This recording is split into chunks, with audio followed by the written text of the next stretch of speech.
Pero isa pa, Mark, itong si James ba na nabanggit din niya na, uy, dito ko gusto mag-retire, no? Nabanggit niya ba yun sa'yo? Sana ma-retire din yung jersey ko. Nababanggit ba niya yun sa'yo nun? Ako, syempre, gusto niya pa rin talaga sa Pure Foods mag-retire. Hinintay din niya.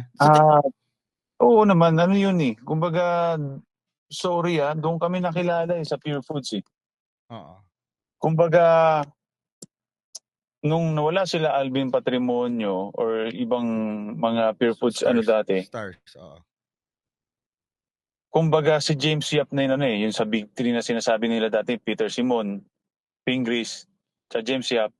Pero mas igit pa rin head talaga, iba yung pangalan ng James Yap sa Pure Foods dati. Mm-hmm. Kahit saan kami pumunta, siya talaga. Talagang, kumbaga, nadala niya yung franchise ng Pure Foods dati. So para kayo nun, boss, pagka nasa venue kayo nun, si James muna nilalapitan bago kayo. Ganun. Ganun ba yung kwento? Oo, talaga. Totoo naman yan. At saka hindi ko Itatanggi. Proud ako dahil ganun yung mga fans sa akin. Dahil alam mo, kumbaga, mabait din siya sa mga fans eh. Oh. Alam mo yun? Kaya dati, mapasang kami mapunta man talagang dumog talaga si James Yap. Kaya nga. Pero boss, ikaw, kung ikaw masusunod, dapat ba i-retire yung jersey ni James sa Pure Foods? Oo naman. Bakit, boss? Deserve niya yun eh. Deserve niya yun dahil natulungan niya yung company. I mean, yung company, natulungan din si James. Nagtulungan sila.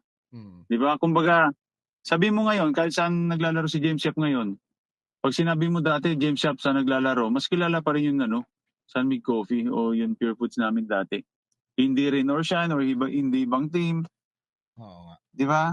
Mas pag i-search mo yun sa YouTube, kung James Yap, lalabas pa rin yung dati kung saan siya naglalaro, hindi rin Orshan. So kumbaga parang up to now dala pa rin ng Pure Foods yung James Shop no? And James Shop dala pa rin yung Pure Foods. Oo naman. Katulad sinasabi ko nga eh.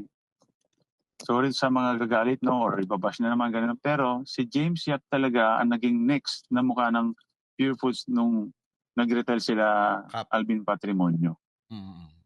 At hanggang ngayon How many years siya humawak niyan? Hanggang ngayon yata mukha pa rin niya hinahanap doon di ba? Kahit retire na siya diba? Kahit saan ka punta, sabihin mong sinong rookie ang magaling ngayon, kahit papuntay mo sa mall yan, siyempre James Yap pa rin. Kasi yung charisma niya, yung kumbaga yung inambag niya sa PBA, ibang-iba. Oo. Tama. May impact talaga, no? Tsaka may impact. Oo. So ngayon, boss, pwede pa sabihin, boss, na yung Pure Foods franchise is still James siya pa rin, boss, at wala pa rin pumapalit ngayon dun sa wala pa siya napapasahan ng drone. Wala pa siya napapasahan. Wala nung nag-grand slam kami. Wala pang pumapalit. Wala akong nakikita na pumapalit sa mukha ni James Yap ngayon sa Pure Foods.